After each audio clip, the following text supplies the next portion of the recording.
Welcome. This is Philip Koerper. This is the Philip Koerper Show. It's episode 20, August 16, 2018.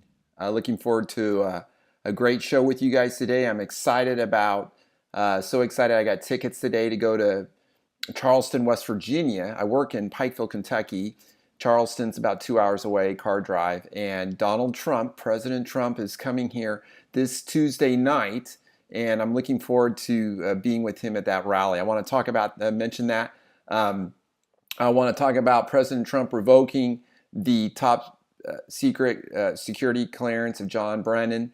Talk a little bit about what John Brennan has said on Twitter. Then I wanted to mention an article about President Trump and Obama's socialist agenda, and basically how he had his fingers in all of this, spying on Trump, on trying to protect Hillary. Also want to talk about what Andrew Cuomo said, and also a transgender candidate for governor in Vermont. Want to mention that, and then I got a quote from Frederick Douglass to end the show. So excited. At work, someone told me today that President Trump was coming to Charleston, West Virginia. I didn't know about that, and I'm so excited about this rally to go with my friends. Also, I remember the Louisville rally that I attended President Trump after he was elected, and that was just totally awesome. So I'm really looking forward to that and going with my friends. I was teasing my one friend, I'm going to go kiss the ring. President Trump loves these rallies, and it gives him so much energy. And it's so much fun to be at these rallies, to be around like-minded people who support President Trump. People are very patriotic. And I think it's just amazing. It's amazing being in this Appalachia area where 70 to 80% of the people are registered Democrats, or that's the major party here. The registered voters, 73%, I think, here in Pike County are registered Democrats. And it's just wonderful to be around all of these Democrats who are super supportive of President Trump and his agenda. The biggest applause line is usually the wall. I think a lot of people are really worried about immigration. So that's a big issue. People want legal immigration. They don't like all of this illegal immigration. They don't like how porous the wall is, or our border is with Mexico. And so that is a huge applause line. And people love this patriotism. People love the patriotism of Donald Trump. He obviously loves the country, and to go through the things that he is going through, it's obvious that he is very passionate about this. His agenda is, if you look at the old videos of Donald Trump being interviewed, it's all about the same thing. He's very patriotic. He's very American come first kind of attitude. And it's amazing. You know, he's a businessman. He knows how businesses, what the things that they need to do to thrive. They don't need a bunch of regulations. It's hard to really make a lot of money if the government's totally regulating you. I can see that in my medical career. I can see how the government has gotten more and more involved in medicine, in regulating insurance. For example, Obamacare. And all of the stringent regulations of Obamacare has greatly decreased the choice that we have with health insurance. And the more the government gets involved, the less freedom we have. And so this kind of freedom and liberty is a wonderful thing. And President Trump, I think, really, really emphasizes that. I love how Trump revoked the John Brennan's security clearance. So this is the ex-CIA director. It is totally amazing how John Brennan, since being relieved of duty as CIA director for Obama, it's amazing how partisan he has become. You know, and being the director of the CIA, I mean, that is an incredible privilege, an incredible authority and power that you have as that director. It's the America's spy agency. Of course, the CIA is supposed to be spying on foreign people. The FBI is more involved, as I understand it, in spying on Americans. And we know the NSA does that also. But for John Brennan, to be so partisan, okay, and attacking Donald Trump is really incredible. I did some research today on some of the tweets of John Brennan. For example, on August 13, in responding to Donald Trump's tweet about Omaroso, John Brennan tweeted, "You're absolutely right. If you were presidential, you would focus on healing the risks within our nation, being truthful about the challenges we face, and showing the world that America is still that shining beacon of freedom, liberty, prosperity, and goodness that welcomes all." You know, it's so ironic when President Trump is picking on the FBI or on the DOJ or things like that. You know, the liberals will scream, "Oh, he's picking on the FBI and the DOJ, all this wonderful organization, and he's just picking it apart, and he's just tearing it apart and putting it down and disgracing these organizations. This is just awful." James Comey would complain about that when Donald Trump was criticizing him, when James Comey was director at the FBI. And it's funny how the liberals will tear apart President Trump and go after him. Of course, they're not doing anything to hurt the office of the presidency or to degrade it in any way. It's so ironic. I find that very hypocritical on how John Brennan can go after President Trump and somehow that's not hurting the office of the presidency. I don't know if that makes sense, but I really just think that it's just amazing how hypocritical the left can be as they criticize President Trump. And when President Trump is criticizing one of the departments, they just go berserk, and this Trump derangement syndrome raises its ugly head. So John Brennan has just been incredibly partisan. Just another treat, just the next one down on August 4th. He tweets, Donald Trump had tweeted on that day about LeBron James and calling him the dumbest man on television. And then John Brennan tweets to that, "What responsible and right-thinking adult can point to Donald Trump as a role model for our youth whenever he spews lies?" And so, you know, he is president of the United States, okay? I mean, he didn't sign up to be the role model of our youth. I mean, what kind of argument is that? That is ridiculous. Okay, he is president of the United States. This is just partisanship John Brennan just going after Donald Trump on that. Look at LeBron James just tearing apart the president. And LeBron James was talking about, "Oh, you know, we need some peace and harmony here." And then when he was asked if Donald Trump came into a room with him, what would he do? He said he would just leave the room. Okay, this is obvious. These people, LeBron James is not really trying to work things out with Donald Trump. I mean, he's just opposing him. #resist, okay? That's the divisiveness, okay? Ridiculous. And so anyhow, I'm so glad that also it looks like other people may lose their security clearances. I mean, the President of the United States, he is the one, and nothing is top secret to the President of the United States. He is privy to all the information in the executive office and in the office of the presidency, in that branch of government. I mean, he is the executive of the executive branch, and nothing is top secret for him. And he defines what's top secret for everyone else. So it all starts with the President of the United States with these security clearances. And so they're talking about revoking the security privileges of other people, Peter Strzok, Lisa Page, all these other people. So I love this. Okay, I love this. This partisanship, you know, is ridiculous. Okay, these top security clearances are worth a lot of money out in the real world, out in the civilian world. Okay, that gives these people inside. They can work for other contractors, corporations. This is a big deal to have these security clearances. So there's really no reason, if these people are going to go so contrary to the office of the presidency, that they really need these anymore to parlay them into money. So anyhow, I love it. I think it's great. I think we're winning. I think Donald Trump's policies are just it's totally amazing. So I'm very excited about that. I wanted to mention this Steve Baldwin article in the American Spectator, did Trump really save America from socialism? So this article talks about President Trump, President Obama.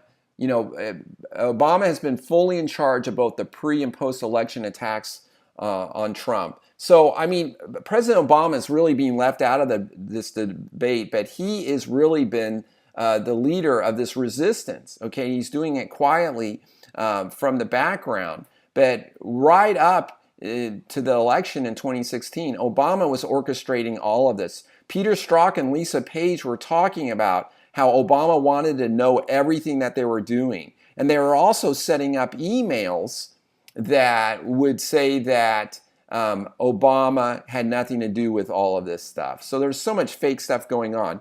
The Democrat organization Fusion GPS was even being fed information and secret information on Americans.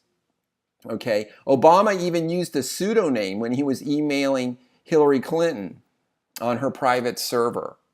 Okay, and then Obama lied about it, and that was confirmed by the IG report. Okay, so Obama was heavily involved in all of these things and orchestrating all of this. And you can see why the Republicans or Trump supporters were really upset over this abuse of power, using the NSA and the FBI databases to go after people. For the Obama administration to put a mole into the Trump candidacy, the Trump campaign, you know, before the election in 2016, to be spying on the Trump organization. So for this really trumped up Russian collusion story, which really was just made out of thin air. Okay, and Russian collusion is, of course, not a crime. You know, and so it's just amazing how it looks like Donald Trump Jr. got totally like this phone call, like, hey, we got some dirt on Hillary, you know, this Russian lawyer, we got some dirt on Hillary. Of course he's going to want to figure that out. That's not illegal to get that kind of opposition research. Okay, but this was really, it looks like a total complete setup. And so anyhow, I think as time goes on that we'll really see, you know, even more connections. I think the Democrats are going to be really sorry that they went down this road. They really started this, Obama started all of this before the election to try to undermine Trump's campaign so Hillary would win. Obama was also totally involved in protecting Hillary. This is so evident. Peter Strzok was actually one of the lead investigators for the FBI on the Hillary Clinton email scandal. Okay, you know, I mean, it's really so totally obvious, and how Hillary Clinton was just really hands off, and Obama really wanted to make that so. James Comey did some really bizarre things because he's such an egomaniac, but Hillary Clinton was really totally laid off was totally not followed up on. It's truly amazing how Bob Mueller does have the permission to go after, you know, any crimes or any problems that he may see. He's got this really wide-ranging mandate for this investigation. It is truly amazing that he's not going down some of these paths with the Hillary Clinton scandals, the Huma Abdomen scandals with her email on Weiner's laptop. All of these different things Mueller is not investigating. Or basically, how involved was Obama in spying on the Trump campaign?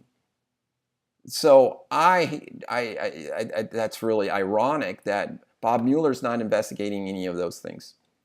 But anyhow, this will all just kind of blow over. Mueller's not going to find anything. He's going to give some report, and no one's going to really care. It's not going to really say anything. The court of public opinion will be, okay, there's nothing really here. 66% of Americans, even Democrats and Republicans, want Mueller to wrap this up before the midterm elections. So it's just, it's really going to just blow over. It's amazing. I want to mention what Andrew Cuomo said, the governor of New York, basically said, and I love the President Trump's tweet on this, quote, "We're not going to make America great again. It was never that great." This is what Andrew Cuomo, the governor of New York, said. And it's almost like some of his own fans in this booed him when he said this.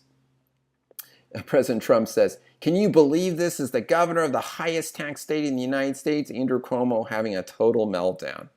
You know, I think this really is true. I think you can sense this from Obama, Hillary Clinton. many liberals and Democrats. And we've seen the surveys about their patriotism. Right now, many Democrats don't feel very patriotic, don't feel very good about America, and don't think it's a very great country. Now, when Obama was president, they thought it was a little bit greater, but now President Trump is president, they don't think America's that great. I mean, it's very temperamental, okay? And it was shown in these polls that Republicans don't really care who's president. They think America's great. You know, we love the military. We love how the military ensures our freedom. And we do really think we're great. Remember when President Obama became President Obama and he went on this big international apology tour, you know, just like embarrassed to be an American? I mean, I think there's a really big difference here between Republicans and Democrats here. And it's not that we know we can improve things here in America and that we have some problems, but this whole concept of patriotism and loving this country and who we stand for. I mean, Michelle Obama would just talk about this lie that the White House was, you know, built by slaves and things, and just this country was started by a bunch of slave owners and how bad and evil we were. Remember, it was America that really ended slavery. You know, it was the white people in America who got together, who mainly in the northern part of the colonies and the United States, who really fought to end slavery. Okay, and we had a battle. We had a terrible civil war over that. And so, yes, of course, slavery is a part of our history that none of us are proud of. Okay, it's an evil institution. But I'm so grateful that America woke up to that evil institution to get rid of that evil institution. And so, I just think that this patriotism that comes from conservatives is really real. And I think President Trump is really jumping on this. You know, this Andrew Cuomo remark is indicative. Now he's walking back from this. But this is really true. These attitudes that America's not very great. President Obama was just talking about change, you know, changing America. Well, why are we changing it? I mean, what's wrong with it? I mean, do we have to have a big change, or, you know, what is he talking about? And I liked Trump's slogan, "Make America Great Again." I love it. America's great. We can make it great again. We're having some troubles now. Let's make it great again. And then I like his new slogan, "Keep America Great." I think that really reflects President Trump's love for the country and people like me who support him. And we feel that from him, that he really does love America. And it's not this disdain for Americans, like when Hillary Clinton's calling the Trump supporters despicable. The despicable. Is it despicable or whatever she was calling us? And then Obama was calling us, you know, religious people are clinging to our guns. So anyhow, you know, middle America, we've been mocked. You know, the coast make fun of us. But that's okay. That's okay. You know, we have a thing of elections. My friend the other day was really making fun of me at work. And I'm like, I understand, you know, so he's a big anti-Trump Democrat kind of guy. I go, I understand, you didn't win in 2016. You're not too excited about this. You know, I know you're trying to get rid of Trump.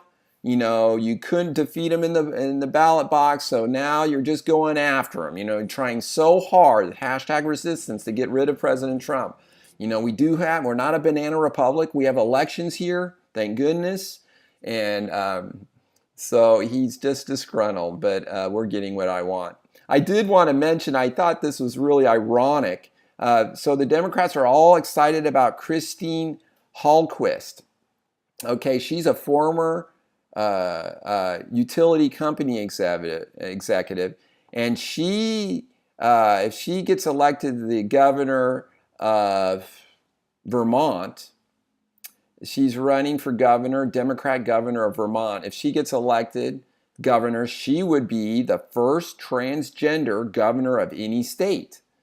Okay, and so this is really exciting. And I was thinking about this guy who is now, you know, looks like a girl, And, I was thinking about, what are the feminists thinking about this? I mean, this guy now is going to, be a girl, and he's taking over positions that maybe females would really want to hold this. I mean, I just thought this was a little bit ironic that this guy, girl now is going after the governorship of Vermont, and so the other women, are this woman, transgender woman, is taking one of those spots. I don't know if that makes any sense, but I think this is kind of ironic how this guy is really taking, this role. He's kind of moving into the woman role here, and he is, or she is moving in on these opportunities, job opportunities. It's a little crazy. I want to finish out the show today. Thank you for listening. You could always go to the website, philkoerper.com. The podcast is on iTunes and SoundCloud and on my website. Contact me at philkoerper.com if you have any questions or anything else that you want me to cover, or questions that you want me to answer on the show. I wanted to close out with a wonderful quote of Frederick Douglass, who said, "The life of the nation is secure only while the nation is honest, truthful, and virtuous." This is Philip Koerper. This is the Philip Koerper Show, copyright 2018. You guys go out and have a great day. Thank you so much.